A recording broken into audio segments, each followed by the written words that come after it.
ഉടമ്പടി ഇതിലൂടെ ഞങ്ങൾക്ക് ഒത്തിരി അനുഗ്രഹങ്ങൾ തന്നിട്ടുണ്ട്. അതിനെല്ലാത്തിനും നന്ദി പറയുന്നു. ഞാനൊരു കമ്പനിയിൽ വർക്ക് ചെയ്തിട്ടിരുന്നു. അവിടെ കുറേ പ്രോബ്ലംസ് ഉണ്ടായിരുന്നതിനാൽ അത് റിസൈൻ ചെയ്യേണ്ടി വന്നു. വേറെ ബിസിനസ് തുടങ്ങി. അതൊരു റെഡി ആവാത്തതിനാൽ വളരെ 5-6 വർഷത്തോളം കുറേ ബുദ്ധിമുട്ടിലായിരുന്നു. ഉടമ്പടി പ്രാർത്ഥന എടുത്ത് ഒരു മാസത്തിനുള്ളിൽ തന്നെ നല്ലൊരു കമ്പനിയിൽ ജോലി കിട്ടി. എനിക്ക് നല്ലൊരു സെറ്റിൽമെൻ്റ് ആവാനും സാധിച്ചു. അതിന് മാതാവിന് നന്ദി പറയുന്നു, ഉണ്ണീശോയ്ക്ക് നന്ദി പറയുന്നു. അതുകൂടാതെ എൻ്റെ ജീവിതത്തിൽ പല സാക്ഷ്യങ്ങൾ ഞാൻ കേൾക്കുമ്പോൾ തൊട്ടനുഭവിക്കുന്ന കുറച്ചൊരു അച്ഛൻ പറയുന്ന പോലെ ഒരു വെടിക്കെട്ട് സാക്ഷ്യം മാതിരി എന്തെങ്കിലും എൻ്റെ ജീവിതത്തിൽ വരണേ എന്നുള്ളൊരു ഉണ്ടായിരുന്നു. അങ്ങനെ ഇരുന്ന് കഴിഞ്ഞ നവംബർ 4-ാം തീയതി എല്ലായ്പ്പോഴും പോലെ തന്നെ ഞാൻ ജോലിക്ക് പോകാൻ റെഡി ആയിക്കൊണ്ടിരിക്കുന്നു. അത് ബ്രഷ് ചെയ്ത് കഴിയുമ്പോൾ ചെറുതായിട്ട് എനിക്കൊരു ചെസ്റ്റ് പെയിൻ തോന്നുന്നു. ഞാൻ ബ്രഷ് ചെയ്തു, ഷേവ് ചെയ്തു, കുളിക്കാൻ പോകുമ്പോഴേക്കും ആ പെയിൻ വളരെ കൂടുതലായി. ഞാൻ വളരെ തളർന്ന് ബോധം കെട്ട് സോഫയിൽ ഇരുന്നു. പിന്നെ ഞാൻ അങ്ങനെ മയങ്ങി വീണു. എല്ലാവരും വീട്ടിലും മക്കളും ഭാര്യയൊക്കെ കരച്ചിലായി. അടുത്ത വീടുകളിൽ നിന്നൊക്കെ അവർ വന്നു എനിക്ക് CPR തന്ന് ചെസ്റ്റൊക്കെ അമർത്തി വിട്ട് കുറേ നേരം കഴിഞ്ഞ് അപ്പോഴേക്കും വൈഫിൻ്റെ പെട്ടെന്ന് പറഞ്ഞു, പേടിക്കണ്ട, അതൊന്നും ഞാൻ അറിയുന്നില്ല, അവർ പറയുന്നതും ചെയ്തതൊന്നും ഞാൻ അറിയുന്നില്ല. അത് കഴിഞ്ഞപ്പോൾ പറഞ്ഞ് പേടിക്കണ്ട, നമുക്ക് അമ്മ മാതാവ് ഉണ്ടെന്ന് പറഞ്ഞ് വെഞ്ചിരിച്ച തൈലവും ഉപ്പും എൻ്റെ വായിലേക്ക് ഇട്ട് തന്നു, വായി തുറന്ന്. പെട്ടെന്ന് തന്നെ എനിക്കൊരു ഷോക്കായി. എന്നെ പെട്ടെന്ന് ഇങ്ങനെ ഞാൻ ഞെട്ടി ഉണർന്നു. എന്നെ വേഗം ഹോസ്പിറ്റലിൽ കൊണ്ടുപോയി. ഹോസ്പിറ്റലിൽ ECG എടുത്തു. അതിൽ ഒത്തിരി വേരിയേഷൻ കാണുന്നുണ്ട് എന്ന് പറഞ്ഞു. ഇഞ്ചക്ഷൻ ചെയ്തു. 1 മണിക്കൂറിനപ്പുറം വീണ്ടും ECG എടുത്തു. അപ്പോഴും വേരിയേഷൻ ഉണ്ടെന്ന് പറഞ്ഞു. അപ്പോഴേക്കും ഇവിടെ അറിയുന്ന ബ്രദേഴ്സ് സിസ്റ്റേഴ്സ്ക്കെല്ലാം വൈഫ് ഫോൺ ചെയ്ത് പറഞ്ഞു. അപ്പോൾ അവർ പറഞ്ഞു പേടിക്കണ്ട, ഒന്നും തന്നെ സംഭവിക്കില്ല എന്ന് പറഞ്ഞു. അത് കഴിഞ്ഞ് എക്കോ ചെയ്തു. അത് കഴിഞ്ഞ് അടുത്ത ബ്ലഡ് ടെസ്റ്റ് ചെയ്തു. അങ്ങനെ 2-3 ടെസ്റ്റുകൾ ചെയ്തു. അതിന് TMT ചെയ്തു. എല്ലാത്തിൻ്റെയും റിസൾട്ട് വന്നു. ഒരു കുഴപ്പമില്ല, പേടിക്കണ്ട എന്നുള്ള പറഞ്ഞിരുന്നു. എനിക്ക് വീണ്ടും ഞാൻ തിരിച്ചു വന്ന ഒരു അനുഭവത്തിലൂടെയാണ് കടന്നു വന്നത്. ഇത് ഇങ്ങനെ ഒരു അനുഭവം തന്നതിന്, ഇങ്ങനെ ഒരു അനുഗ്രഹം തന്നതിന് അമ്മ മാതാവിനും യേശുവിനും 100,000 നന്ദി പറഞ്ഞുകൊള്ളുന്നു. വേറെയും കാര്യങ്ങളുണ്ട്, അത് വൈഫ് പറയുന്നത്. Praise the Lord. എൻ്റെ പേര് ഡെയ്സിയാണ്. ഞാൻ ബ്യൂട്ടീഷ്യനാണ്. എൻ്റെ പാർലറിൽ 1 ഇയർ ആയിട്ട് എന്ത് പറഞ്ഞാലും ഞങ്ങളുടെ ഹൗസ് ഓണർ വാട്ടർ സപ്ലൈ തരില്ല എന്ന് പറഞ്ഞിട്ട് ഞാനത് ബക്കറ്റിലെടുത്തും അങ്ങനെയൊക്കെ ഒത്തിരി ബുദ്ധിമുട്ടി. ഞാൻ ഫേഷ്യൽ ചെയ്യുമ്പോൾ ഒക്കെ ഒത്തിരി വിഷമിച്ചിരുന്നു. ഞാൻ ഉടമ്പടിയിൽ വെച്ച് 1 മാസം ആകുമ്പോഴേക്കും അവർ തന്നെ വിളിച്ച് പറഞ്ഞു, നിങ്ങൾ വാട്ടർ സപ്ലൈ എടുത്തോ, പൈപ്പ് കണക്ട് ചെയ്തിട്ട് നിങ്ങൾ ജോലി സ്റ്റാർട്ട് ചെയ്തോ എന്ന് പറഞ്ഞു. ഒത്തിരി നന്ദിയുണ്ട്, അമ്മ മാതാവിന് ഒത്തിരി നന്ദിയുണ്ട്. പിന്നെ എൻ്റെ മോൻ കോളേജ് പഠിച്ചിട്ടിരിക്കുമ്പോൾ അവന് ഫീസ് കെട്ടാൻ പറ്റാണ്ടായി. 75,000 ആയിരുന്നു. അപ്പോൾ ഞങ്ങൾ എന്താ ചെയ്യേണ്ടതെന്ന് അറിയില്ല. പിറ്റേ ദിവസം ഫീസ് കെട്ടിയില്ലെങ്കിൽ എക്സാം എഴുതാൻ പറ്റില്ല എന്ന് പറഞ്ഞു.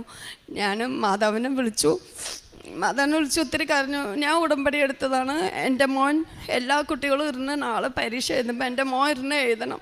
എങ്ങനെയാ എന്താണെന്ന് അറിയില്ല, മാതാവേ എനിക്ക് അനുഗ്രഹിക്കണം എന്ന് പറഞ്ഞു.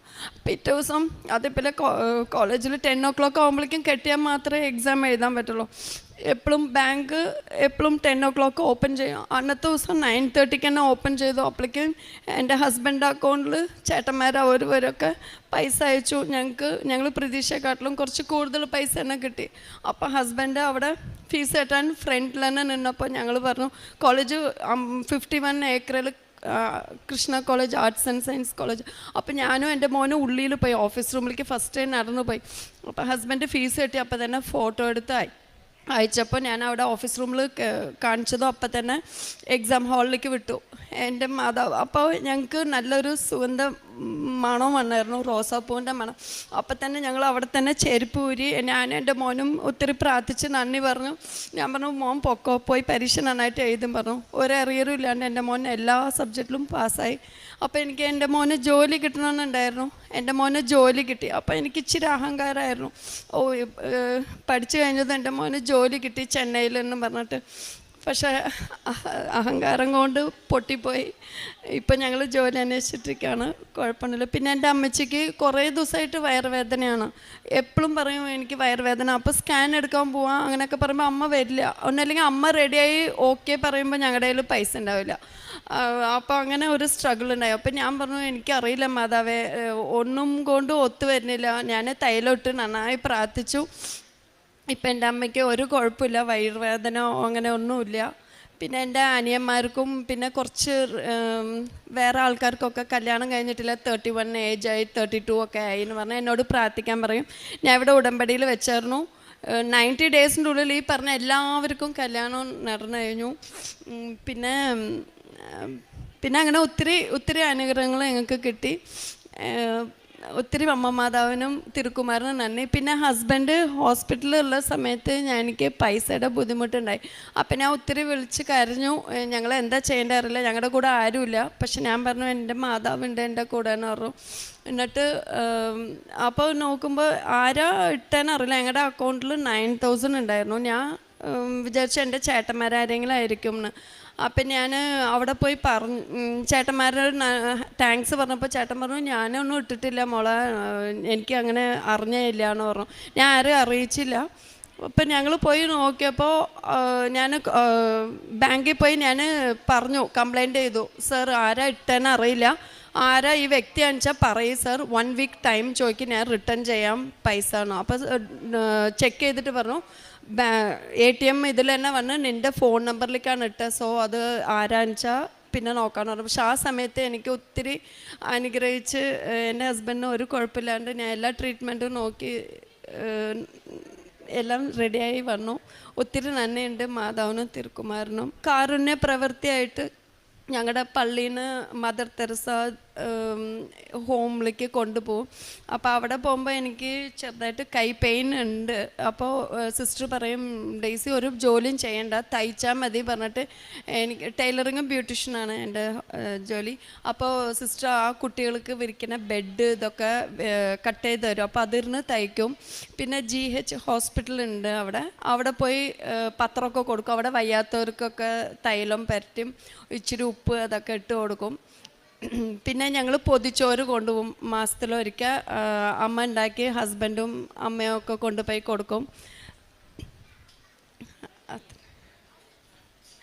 പിന്നെ എനിക്ക് ഒത്തിരി മടിയാണ്, ഞാൻ ഭയങ്കര മടിച്ച, പള്ളിയിൽ പോകാനും പ്രാർത്ഥന എത്തിക്കാനും എനിക്ക് ഒട്ടും ഇഷ്ടമല്ല. അപ്പോൾ ഹസ്ബൻഡും ഞാനും കൂടിയാണ് ബിസിനസ് നോക്കിയ സമയത്തൊക്കെ ഹസ്ബൻഡ് പറയും ശരി നമുക്ക് പോവാന്ന് പറയുമ്പോൾ ഞാൻ കൂട്ടാക്കില്ല. ഞാൻ പറയും ടൈം നോക്കിയിട്ട് പറയാം ഇപ്പോൾ കൊന്ത എത്തിക്കുന്നുണ്ടാവും വീട്ടിൽ, നമുക്ക് പിന്നെ പോവാന്ന് പറഞ്ഞിട്ട് കുറേ ലേറ്റായിട്ട് പോവും. എന്നിട്ട് ലാസ്റ്റ് പിതാവിനും പുത്രനും ഇട്ടിട്ട് ആ ബൈബിൾ വായിക്കുന്ന സമയം നോക്കി പോവുള്ളൂ. ഒത്തിരി മടിയായിരുന്നു.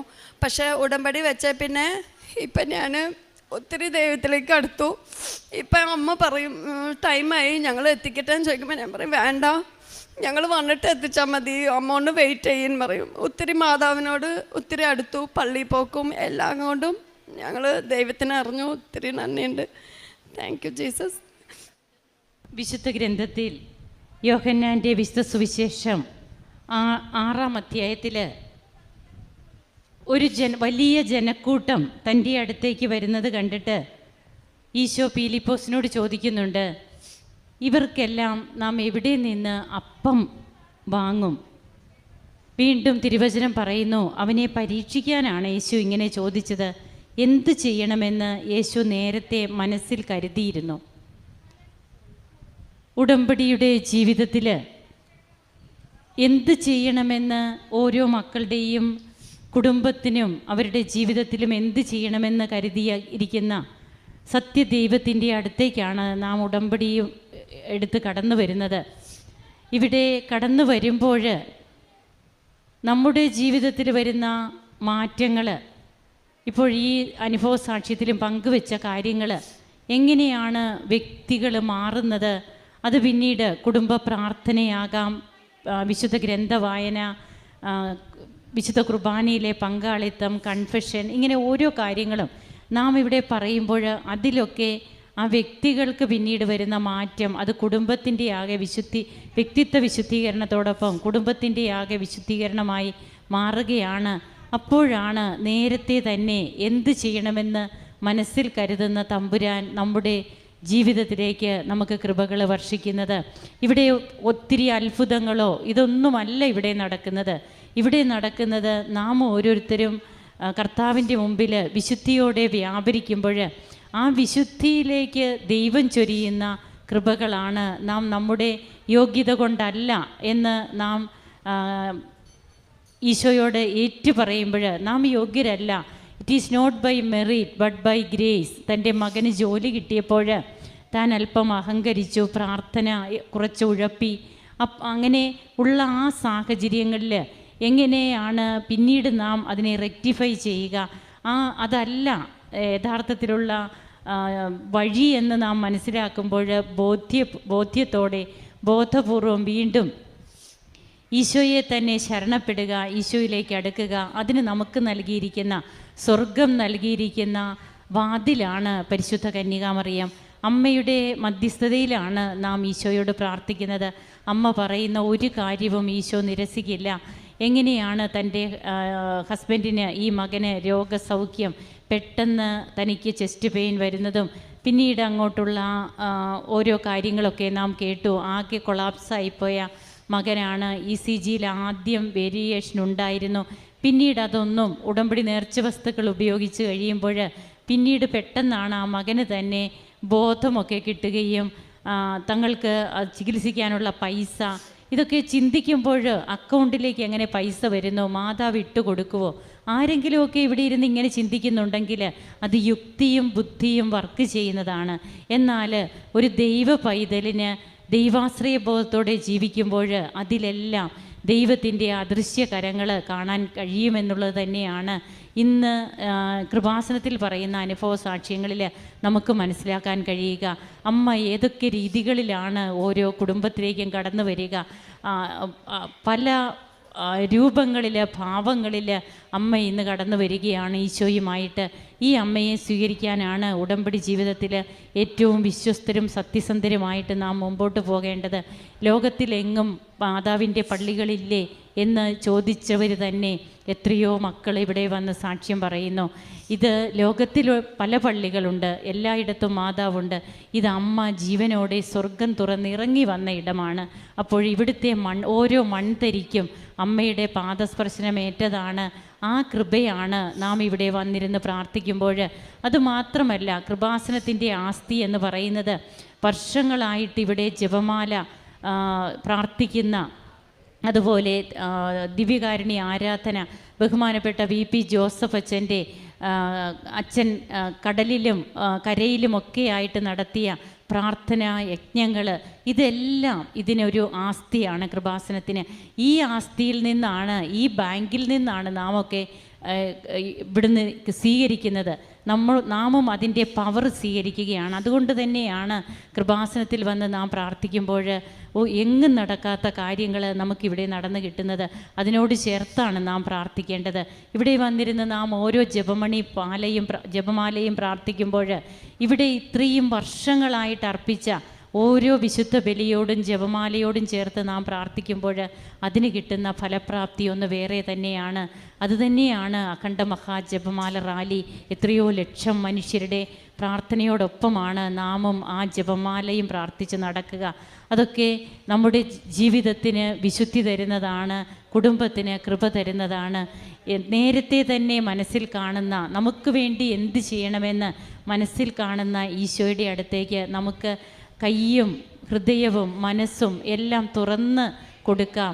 ദൈവം നമ്മിൽ പ്രവർത്തിക്കുന്നതിന് നമുക്ക് കൃപാപാത്രങ്ങളായി വർത്തിക്കാം. അങ്ങനെ കൃപകൾ സ്വീകരിച്ച് ഇവിടെ വന്ന് ഈശോയെ മഹത്വപ്പെടുത്തി നമുക്കും സാക്ഷ്യം പറയാം. കരങ്ങളടിച്ച് ഈ കുടുംബത്തെ എല്ലാ വിധത്തിലും അനുഗ്രഹിച്ച ഈശോയ്ക്കും അമ്മയ്ക്കും നമുക്ക് നന്ദി പറയാം.